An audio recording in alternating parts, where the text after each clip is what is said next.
उत्तर प्रदेशातील चित्रकूट जिल्ह्याचे डीएम पुलकित गर्ग यांनी आपल्या कृतीतून सरकारी शिक्षण व्यवस्थेवर विश्वास दाखवला आहे.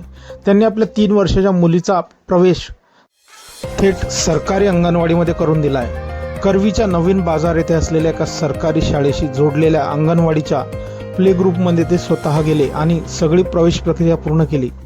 याकडे अनेकांचं लक्ष वेधलं गेलं आहे. त्यांनी असंही सांगितलं आहे की आता सरकारी शाळांची परिस्थिती आधीसारखी राहिलेली नाही. शिक्षणाची गुणवत्ता सुधारली आहे आणि सुविधा देखील चांगल्या झाल्या आहेत.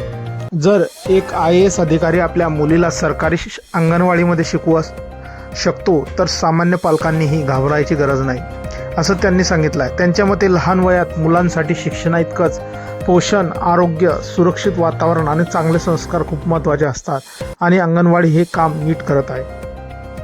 अंगणवाडी प्रवेशानंतर त्यांची मुलगी वर्गातील वेगवेगळ्या उपक्रमांमध्ये आनंदाने सहभागी होताना दिसत आहे. ती खेळणी खेळताना, शिकवल्या जाणाऱ्या ॲक्टिव्हिटीज करताना आणि इतर मुलांसोबत कवितांवर नाचताना दिसते. तिचे हे व्हिडिओ सोशल मीडियावर व्हायरल झाले असून अनेक लोक तिचं आणि तिच्या कलेक्टर वडिलांचं कौतुक करत आहे. या व्हिडिओखाली सोशल मीडियावर खूप चांगल्या प्रतिक्रिया आल्या आहेत.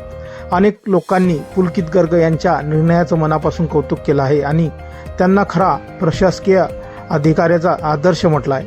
काही पालकांनी तर या घटनेनंतर सरकारी शाळांमध्ये आपला पाहण्याचा दृष्टिकोन बदलल्याचंही सांगितलं आहे. जेव्हा मोठे अधिकारी स्वतः आपल्या मुलांसाठी सरकारी शाळा आणि अंगणवाडीवर विश्वास ठेवतात तेव्हा सामान्य लोकांनाही धीर वाटतो. तर एका दुसऱ्याने म्हटलं, आता हळूहळू सरकारी अधिकारी आपल्या मुलांना सरकारी शाळेमध्ये टाकत आहेत, त्यामुळे सामान्य लोकांचाही मनाला ते आवडलेलं आहे आणि आता तेही आपल्या मुलांचं शिक्षण सरकारी शाळांमध्येच करतील.